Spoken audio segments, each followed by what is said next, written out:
Supreme court ప్రధాన న్యాయమూర్తి justice గవాయ్పై న్యాయవాది కిషోర్ రాకేష్ దాడి యత్నాన్ని ఖండిస్తూ కోనసీమ జిల్లా ముమ్మిడివరం బార్ అసోసియేషన్ ఆధ్వర్యంలో నిరసన చేపట్టారు.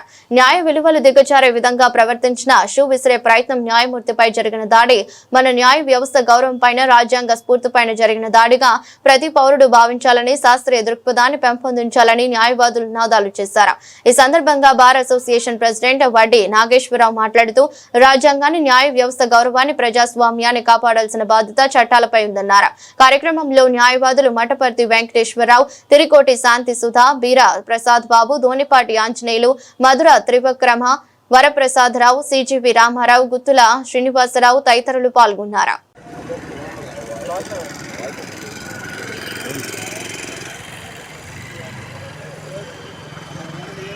Save judiciary, save nation. Save nation. Save judiciary. Save judiciary. Save nation. Save nation. Save nation. Save nation. Save judiciary. Save nation. Save judiciary. Save nation. Save judiciary. Save nation. Chief justice Gavai గారిపై దాడిని ఖండించాలి. భారత ప్రధాన న్యాయమూర్తి గవాయ్ గారిపై దాడిని ఖండించాలి. ప్రధాన న్యాయమూర్తి గవాయ్ గారిపై దాడిని ఖండించాలి. న్యాయ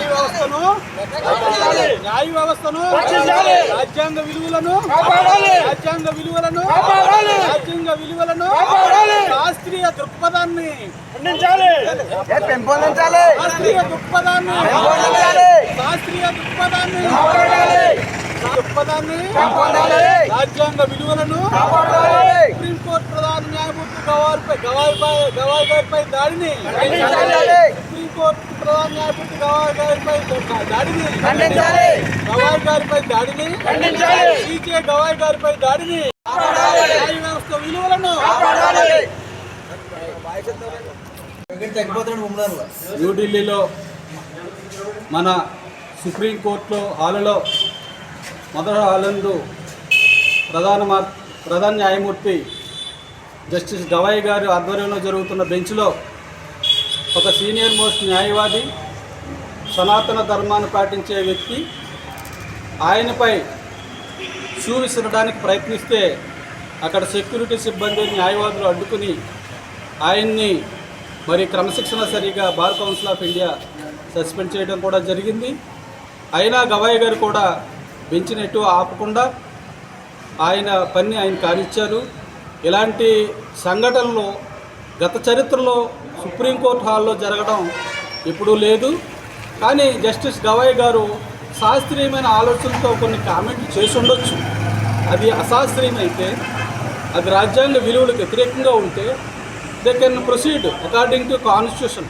రాజ్యాంగబద్ధమైన ప్రొసీజర్లో ఆయన మీద చర్యలు ఏదైనా తీసుకోవచ్చు. కానీ ఇలా ఆయన వరడకి సమాధానం లేక, వాళ్ళకి వేరే గత్యంతరం లేక ఈ యొక్క భారతదేశాన్ని అశాస్త్రీయంగాను సనాతన ధర్మం అని చెప్పేసి ఈ రౌడీ ఎలిమెంట్స్తో న్యాయ వ్యవస్థ దిగజారే విధంగా సీనియర్ మోస్ట్ న్యాయవాదులే ప్రవర్తించారంటే భవిష్యత్తులో ఈ న్యాయ వ్యవస్థే లేకపోతే సామాన్యుడు బతుకేంటి?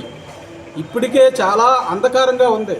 ఈ మధ్యకాలంలోనే చాలా అట్రాసిటీస్ ఎస్సీల మీద కావాలి, మహిళల మీద కావాలి, మైనారిటీస్ మీద జరుగుతున్న అట్రాసిటీస్ని సుమోటుగా సుప్రీంకోర్టు, హైకోర్టులు తీసుకుని రక్షణ కల్పిస్తుంది తప్ప రాజకీయ వ్యవస్థలు ఎప్పుడూ కూడా కాపాడడం చరిత్ర ఈ మధ్యకాలంలో కనబట్టలేదు. అలాంటి వ్యవస్థని భ్రష్టు పట్టిస్తే ఈ సుప్రీంకోర్టు వ్యవస్థని అవమానకరమైన పరిస్థితుల్లో తీసుకొస్తే ఈ లా అండ్ ఆర్డర్ని కాపాడే శక్తి ఎవరికే ఉండదు. మనం రాజ్యాంగాన్ని రక్షించుకోవాలి. రాజ్యాంగాన్ని మెయింటైన్ చేసే సుప్రీంకోర్టు ప్రధాన న్యాయమూర్తులను రక్షించుకోవాల్సిన నైతిక బాధ్యత భారతదేశ పౌరులుగా మనందరికీ ఉంది. ఇది కేవలం న్యాయమూర్తుల విషయం మాత్రం కాదు. దేశాన్ని రక్షించే, ప్రాథమిక హక్కులను కాపాడే, సమాజం కోసం పోరాడే, భారత రాజ్యాంగ విలువలను కాపాడే విధంగా ప్రతి ఒక్కరూ కూడా దీన్ని ఖండించవలసిన ఆవశ్యకత ఉంది.